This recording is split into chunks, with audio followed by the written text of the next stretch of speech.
Welcome to NBC News. This is latest news for you. Washington, thousands of times a year, the nation's local police departments get phone company records allowing them to plot the movements of individual customers. On Wednesday, the U.S. Supreme Court considers whether access to that data should require a search warrant issued by a judge. The question comes at a time when cell phones are nearly ubiquitous. 95% of Americans now own one. The case is a challenge brought by a Michigan man, Timothy Carpenter, who was convicted of robbing a string of Radio Shack and T-Mobile stores after FBI agents used 3 months of cell phone records to show that he was near each one at the time of the crimes. He argues that, because the FBI did not get a search warrant, that evidence, along with his conviction, should be thrown out. When a cell phone is used for calls or text messages, it signals a nearby antenna tower to connect with the telephone network. As the user travels, the call is handed off to successive towers, and the cell phone companies keep records of the phone numbers routed through each tower to sort out such things as roaming charges. Carpenter lost in the lower courts, which ruled that no search warrant was needed because phone customers have no expectation that their records will be private. They relied on a Supreme Court decision from 38 years ago. It said phone customers don't expect that the numbers they dial will remain private because the phone company uses that information for billing.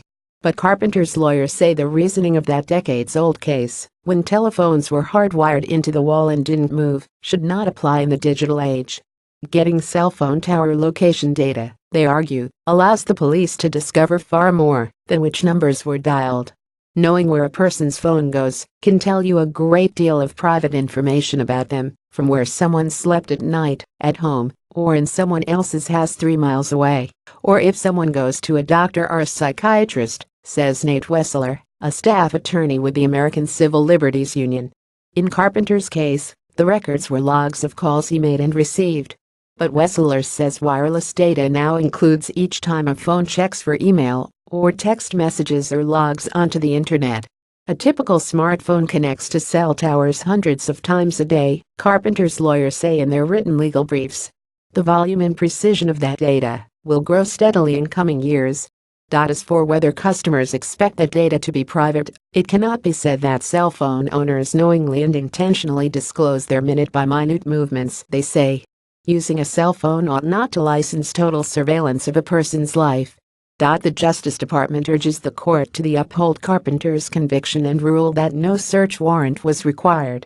Cell phone users voluntarily reveal to their providers information about their proximity to cell towers, so the providers can connect to their calls, the Trump administration's legal brief says.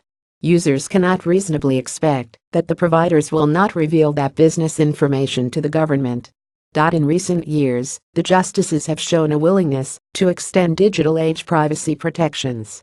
The Supreme Court has ruled that police need search warrants to search through the contents of smartphones or to attach a GPS tracking device to a car. The court will decide the case by late June.